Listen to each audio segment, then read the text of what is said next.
up, you guys? Welcome back to my channel. My name is Zandra and I create natural hair, beauty, and lifestyle related content. So if you came here for this video, you read the title, you see that this is how to be successful in your teens. So in this video, I'm going to show you how to be a bad mama jamma.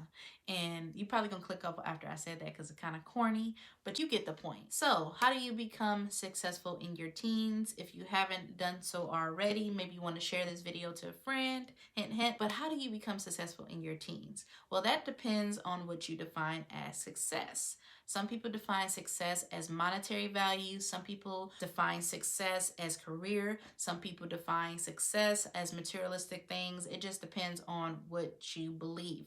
For me, I believe that success is defined by you obtaining the goals that you set for yourself. So for me, if I set a fitness goal of losing 30 pounds, if I set a health goal of eating maybe fruit 5 times a week, that is defined, my definition of like if I'm succeeding or if I'm failing. So when you put it to a bigger scope of life success, that's a whole different thing, right? So that's a combination of all the goals that you have, whether that's your good grades in school, you getting a job, like you can have multiple things that you link from. So the first thing that I recommend of how to be successful in your teens is to gain confidence. So once you gain confidence, you will be able to tackle any and everything. Nobody will be able to say anything to you. When you get good grades, that builds your confidence. When you have good experiences or interactions with people, that builds your confidence. So when you have those bad experiences, right, that can kind of like take a ding at your self-esteem. But if you build it up now, whether you're the early stages of your teenage years or the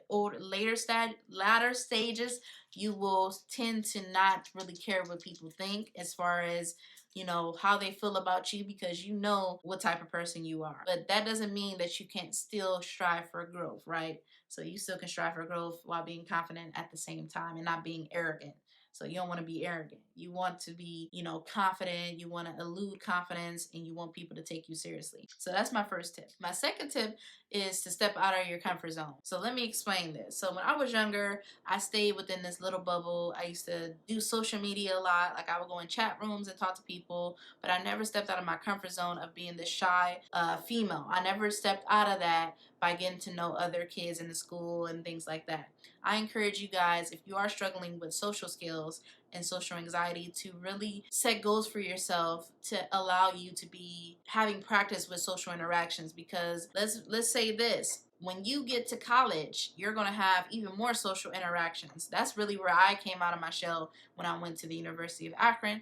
I got out of my shell because I started to have no choice but to communicate with other people and communicate with my professor. Teachers call on you in college as well. So imagine like a group of, if you go to university, 200 kids or 150 kids and you called upon to answer a question. Imagine that anxiety you would get if you haven't had practice to step out of your comfort zone and do something different. So try something different, guys. Step out of your comfort zone. Number 3 is to start saving money. I wish I would have known about the value of saving money and like finances and financial literacy from a young age. If I knew that, then I probably would have saved all the money my auntie was giving me. She used to give me like $50 to $100 every time I would see her, and I saw her quite frequently. So if I would have saved up that money, you already have your parents paying everything. Hopefully some kids don't have this luxury, but if you do have that luxury, please be grateful for that. Please be grateful for that and save your money. So if you are put in a place based on what your parents have done to save money and build your credit, make sure to take advantage of that. Because when you get older, when you get bills and you get other responsibilities, you're going to wish that you saved that money. Money goes so fast, guys. Money goes so fast. So if you have $1,000, you'd be surprised how fast that $1,000 can go. You always can find ways to spend money, but that's the key thing about our American society, is more valued on savings, investments, things like that. But income is something that you always can make, right? Get you a bank account with your parents. Get you something that's so many different ones. It's Chime, it's other things. I'll drop some links in the description box below. The next thing that I have is to graduate high school with a high GPA and or a high test score from the SAT or ACT.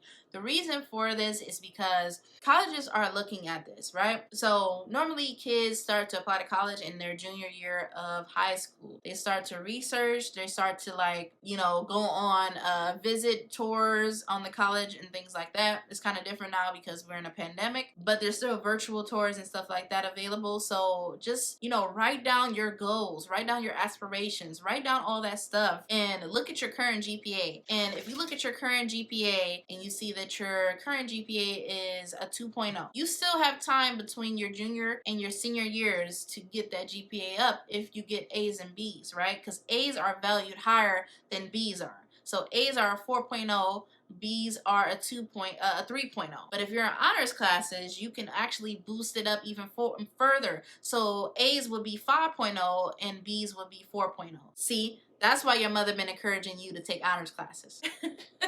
So that is going to basically put you in a position to where you're able to have more options available to you when you reach your senior year of high school. The more options you have, the more you're able to weigh if this is a good fit for you, if this city is a good fit for you. Do you want to live local and near your parents? Do you want to live at home with your parents while you commute to school and go to school? Do you want to save up? Because remember, if you follow the tip of saving money, you should have a car by now. So do you have the things that you need to do to excel well? And have you gained enough skills academically, study skills, time management to effectively make it in college? Because here's the statistic, guys. A lot of kids drop out of college by their sophomore or junior year. So the last tip that I have, guys, as far as, you know, being successful in your teens is to build your credit.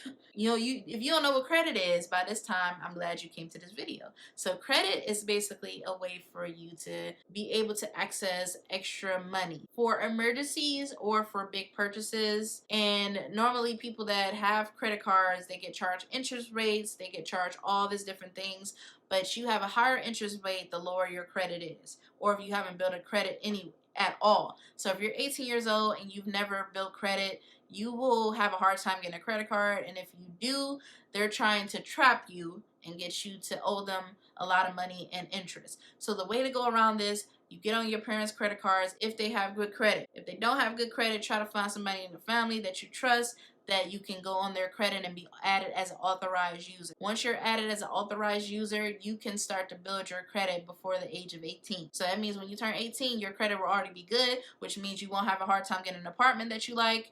You won't have a hard time getting a job. You won't have as hard of a time. You won't have a hard time, you know, borrowing money if you need to get your car fixed. Like, these are things to keep in mind. But I also want to caution you guys by saying, if you get a credit card for $2,000, for example, and you don't make enough money to afford that, they won't approve you for that credit card. And even if you lie and say you make $40,000, you're doing yourself a disservice. You played yourself. Because guess what? When that $2,000 bill hit or you maxed out your credit card, guess who's going to be knocking at your door?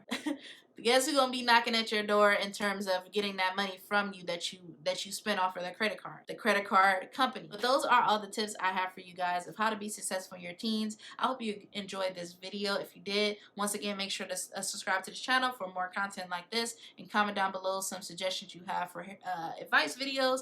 But also, more importantly, make sure to thumbs up this video and make sure to share this video with another teen that may benefit from this video. I hope you guys enjoyed, and I'll see you in the next video. Bye, ZCREW.